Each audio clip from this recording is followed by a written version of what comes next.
I'm trying to look up this creator, but I don't know if it's my bifocals aren't strong enough. God, that is the oldest thing I've ever said. I'm trying to look up this person on the TikTok here, and I cannot. I think it's Paige. Then is it Layle? I want to make sure I can credit her, but I can't read her name, and I feel really old. Layle. Was that Lyle? Lyle? Lyle? I Uh, should know her. She's like a major autism creator. I'll just say Lyle because I think Lyle would be Lyle. And you know what? She can come on our show and correct us.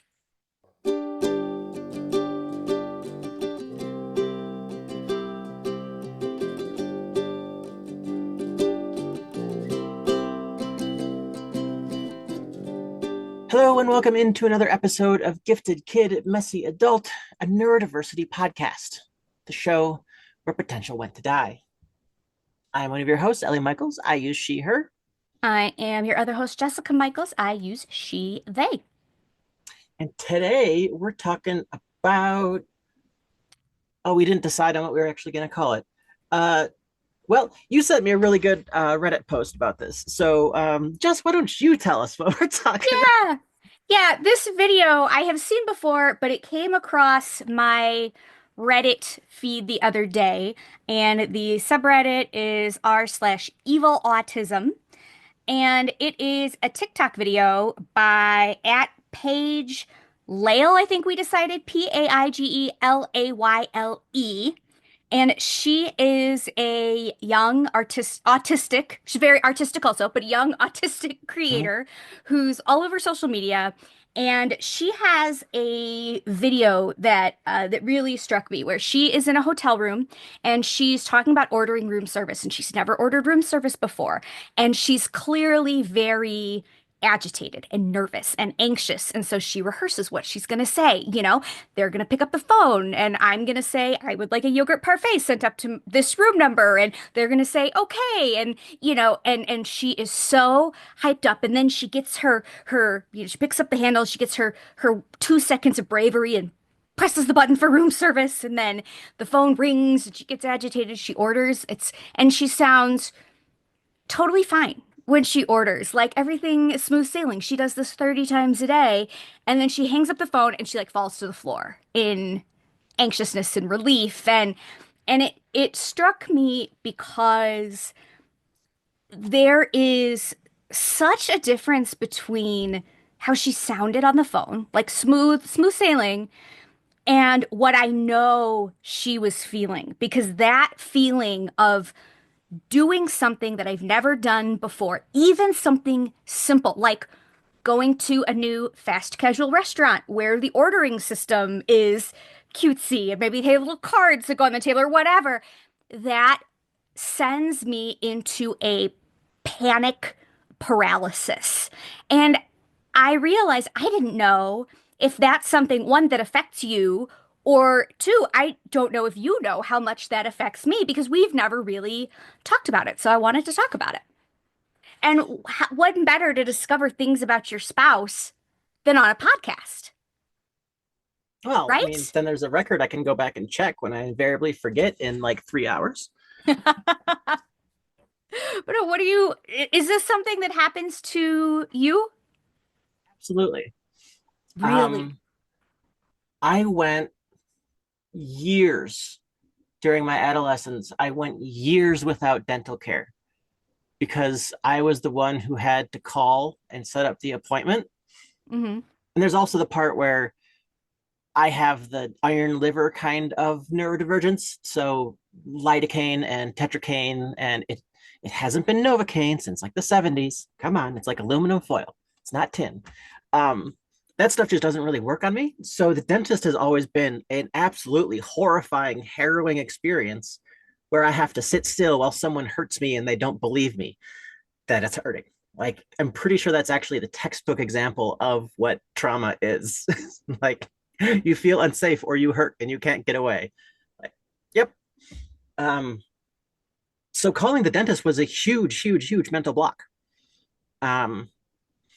And to the point where just for years I didn't see a dentist. Um, and then yeah, paperwork can do that to me. Um, certain, like, even if it's like an ongoing task I've done a bunch of times, eventually something will become a block and I just can't do that thing anymore. Now, Like it's like I'm trying to lift something that's just too heavy. Like I just can't lift it. It's an anvil. I wonder if that is the same mechanism because I experienced that as well, where all of a sudden, there's this email I have to send, and now it's been 6 months all of a sudden, and I still can't send the email, and it takes 3 minutes. That to me is a little bit different than approaching an unknown situation. The Mm-hmm. panic for me feels very different. Like, I'll give you an example. Yeah. When we were at Halloween last year, we dressed up. We decided to be young and fun and go out. And there was a little shop that was putting on a little fair or something, and they were gonna have like fun stuff like tarot card readings and it's just witchy, spooky things. And it was gonna be fun, yeah. And we went, and they didn't have like really clear signs on like what was happening where.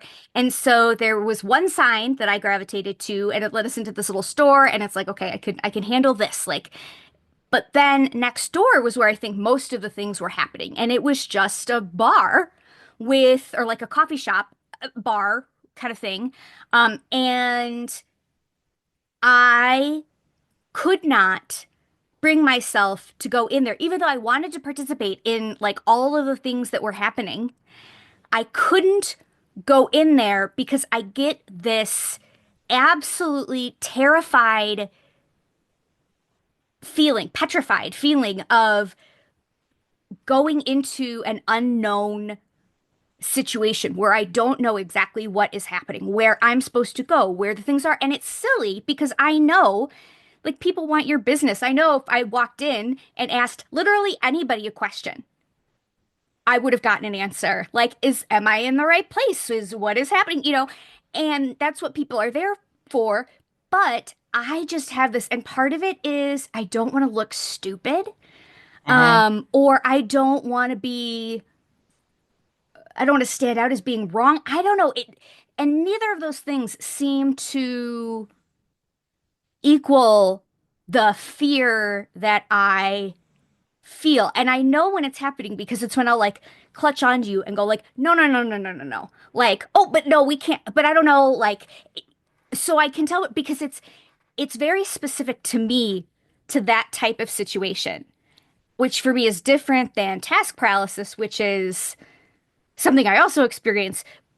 But I guess with that paralysis, it isn't so much, I don't feel the fear. It might be fear based, but I don't feel the fear. For me, like going into that bar felt you know, like running into, the aliens with guns in a Marvel movie or something. Like Mm-hmm.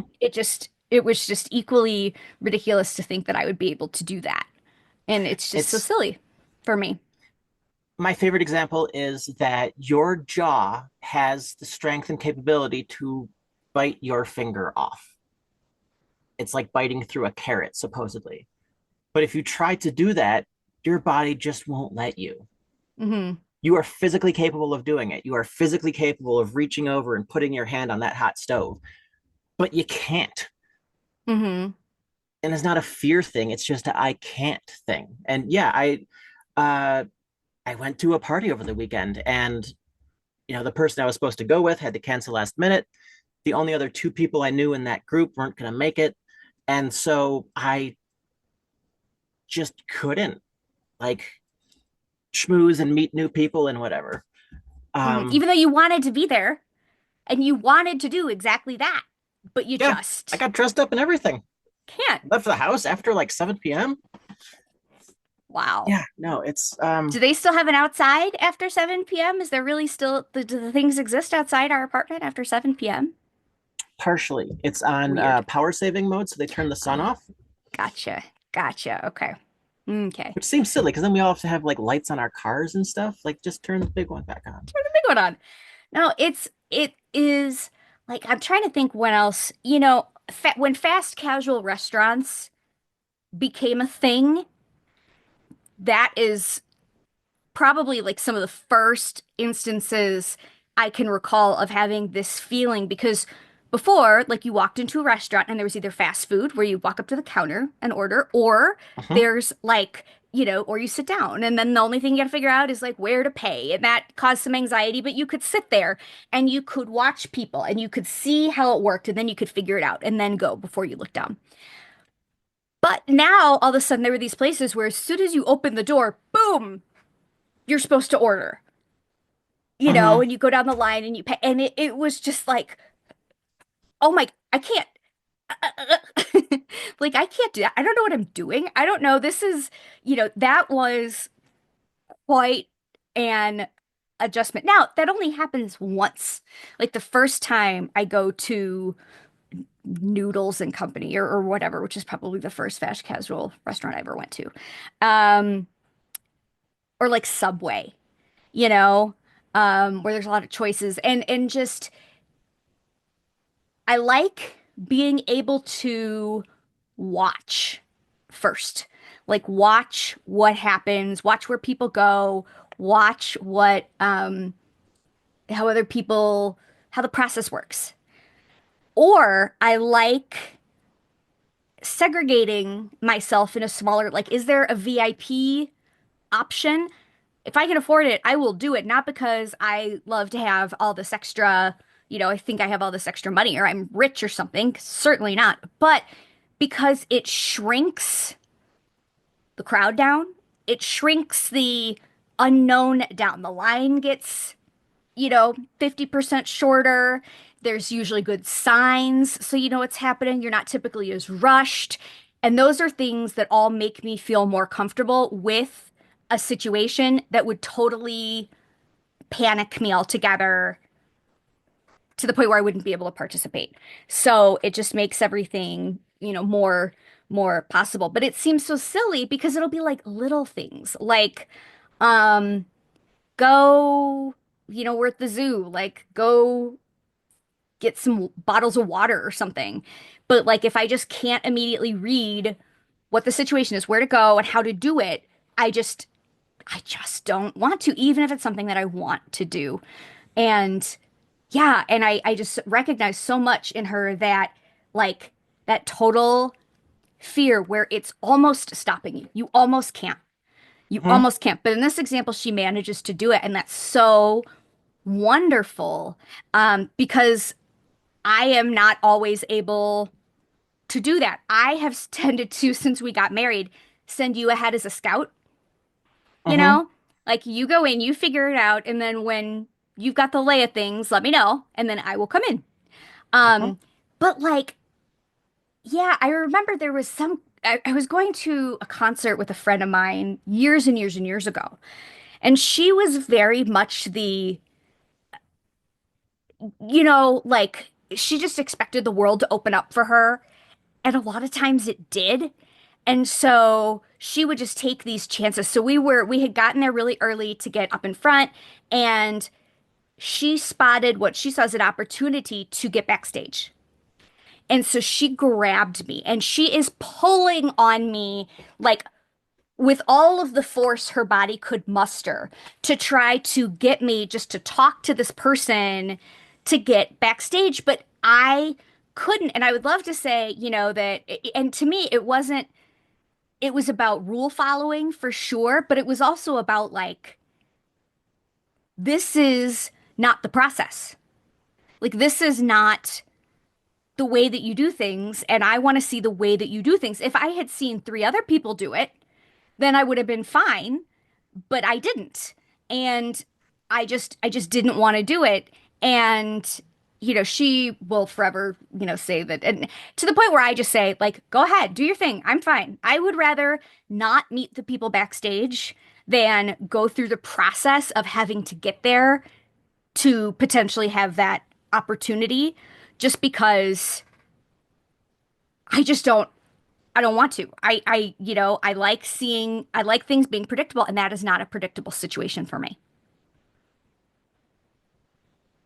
Yeah, I think one of the parts of the video that really struck me the most was that while she was on the phone with the room service people, 1000% high masking, like could Mm-hmm. not tell she was in any kind of distress, and Mm-hmm. then hung up the phone and like slumped back, like, oh Mm-hmm. my God. Um, and I think that's a big part of it is that people see the result of the high masking and the reciting and the scripting. They don't see the internal struggle. They don't Mm-hmm. see the spike in your hormones, when you pick up the phone. They just hear your performance of being normal. Mm-hmm. And Mm-hmm. phone calls always screw me up. Um, like even like having to call like the paint store when I was working on a job site. Like I gotta write down what I'm gonna say, what I'm gonna ask for, and when and where, and all of this. And it seemed like everybody else could just be like, "Oh yeah, I'll jump on the phone with them," and talk to the guy for 30 seconds about nothing, and then be like, "What did we need to get? Oh yeah, can we get the blah blah blah?" And I'm like, "How do you do that?" Mm-hmm. Yeah. Because I get into that position and my brain just goes, you're on your own. Have fun with Yeah. that." And it is true, especially if you're in a situation or you're around people that you're masking with a lot. Like for me, I am very loud. I often exude what people would mistake for confidence.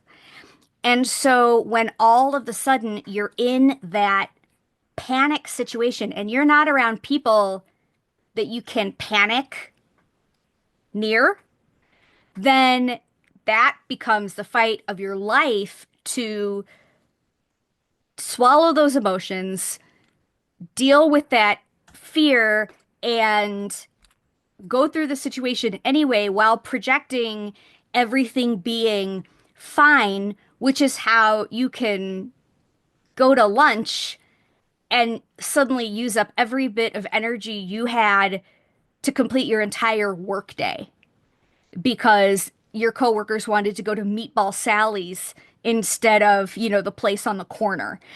And it's something that I don't think anybody can really understand that, what it's like when all of a sudden the most insignificant looking situation can be like having to go feed a steak to a tiger all of a sudden, Mm-hmm. and it's so tough, but you play it so cool that nobody really knows. But if they did know, would they understand?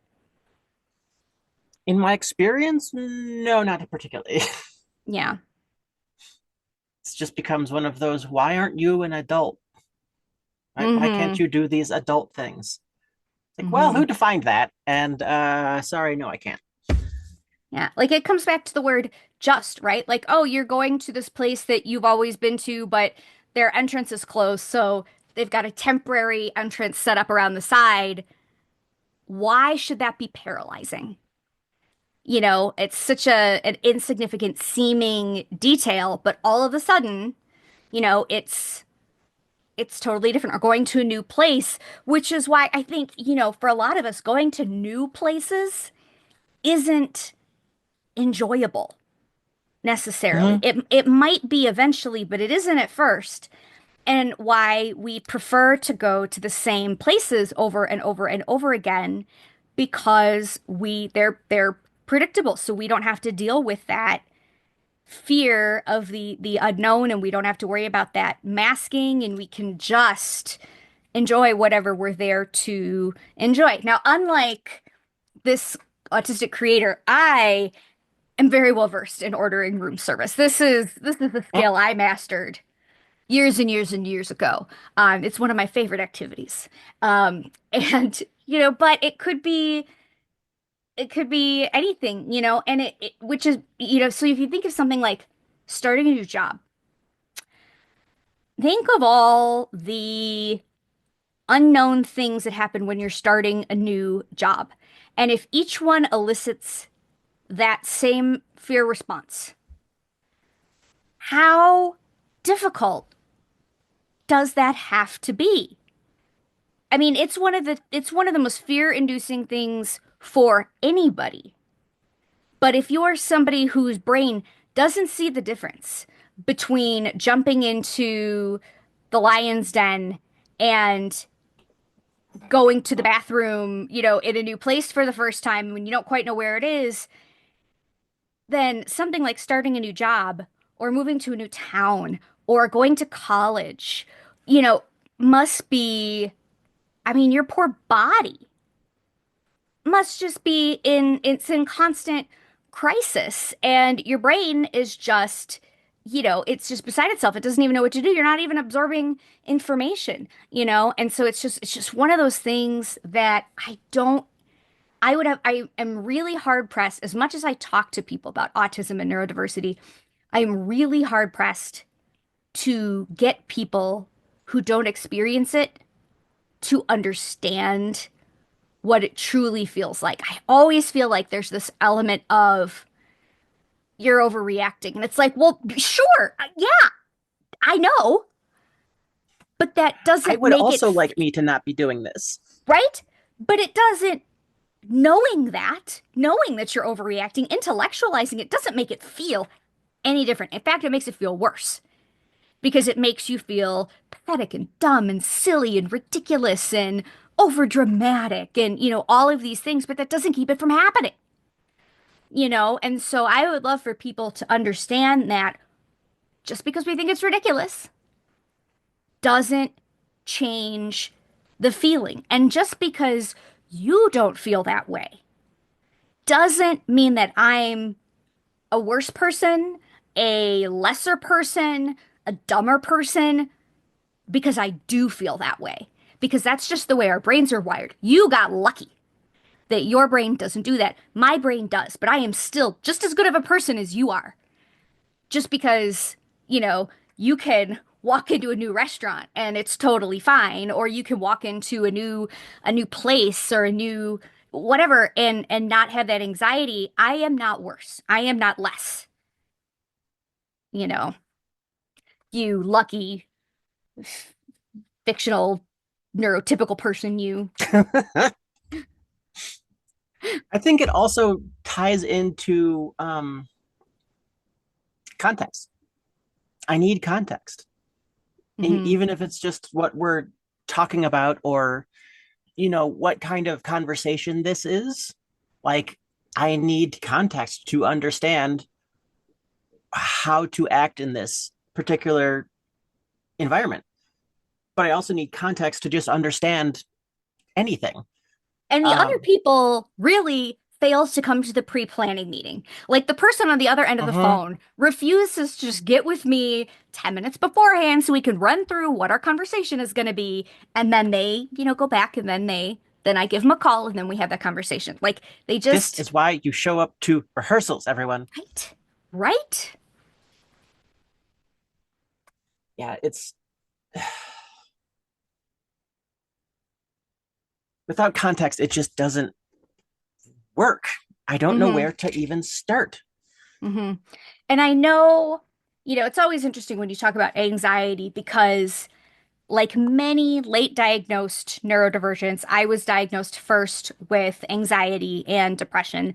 And I know that both of those things have been a factor in my life, but it's a question of, hey, if I was operating in a world that wasn't, confounding me at every turn and wasn't causing me to doubt myself and my brain all the time and question how I feel, like, would I experience as much anxiety or depression? Probably not. So, it's a chicken and egg type of situation. And so, but anxiety definitely comes into play also because it does feel very much like an anxiety situation. There's definitely anxiety, obviously, anytime, there's that fear, but I wonder how much of what I'm feeling is because I've got this anxiety, whether that's secondary to my neurodivergence, whether that's learned because of just everything I've experienced in my whole life. How much better would it be if I didn't have those other factors coming into play? Are there people who maybe experience this but don't have that anxiety as a separate factor also? What does that feel like? So it's interesting. And then, is this the same feeling that people who aren't neurodivergent but still experience anxiety? Is this the exact same feeling? Is this the same thing that they go through? So I think there's a lot of interesting questions, but it all kind of comes down to the fact that anybody who would be on the end of this discussion would be somebody who would have to admit something that a lot of the world would look at them for and go, come on. Mhm. That's just silly. Like just go into the restaurant. Just go around. Like why are we even taking the time to discuss this? Um and so I think you don't have a lot of those conversations because it does infantilize you really in a way. If you talk to somebody and you don't know that this is an experience they have. Well, Hmm. just, I mean, I absolutely hate to cite it as an example, but Big Bang Theory, Sheldon Cooper can't drive. And it's not that he's incapable of it, it's that it freaking horrifies him and causes him too much anxiety, which would make him an unsafe driver. Hmm. And it's treated as, yeah, like you said, it's infantilizing. Like, Hmm. how useless of a person are you that you can't do this wildly dangerous and sometimes very difficult thing? Hmm. Um, but that's just because that's what's expected, and that's what adults are supposed to do according to whatever. Like, And, you know, the reason people don't want to talk about it is because it's not like they fear, oh, suddenly I'll be looked down upon whenever I go into a new restaurant. It's, oh, well, suddenly I can't do my job because this happens to me when I go to a new place. As uh-huh. if those two things have anything to do with one another.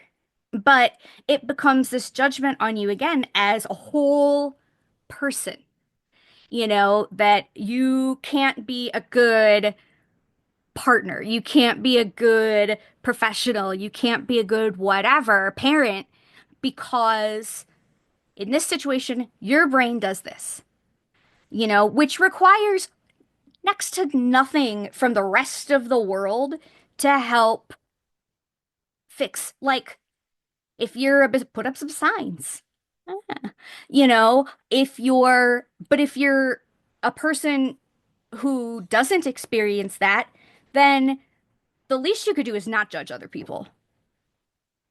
That's the least you could do. The most you could do is probably be helpful, you Uh-huh. know? Like, if it's, if you do have that ability to just soldier in and, go forth, then and report back to people, oh, it's easy. You just do this. Great. Or if it doesn't take much to understand that in that situation, other people are having a different experience than you. And to just accept it as different without putting a judgment on it. That's really it. That's really what I think most of what we want from the world is just accept the fact that my experience is different without putting anything on it that doesn't need to be there, like a negative judgment, like an assumption of how I am in any other area of my life other than right then and right there. Because that's all it has to do with. It doesn't have to do with any other part of my life. And if you want to be a superhero rock star, poke your head into the bar and go, hey, they've got tarot readings and fun stuff in here. I can show you right where to go. Or put up a sign. It really it doesn't take very much to change the world for other people, Hmm. you know?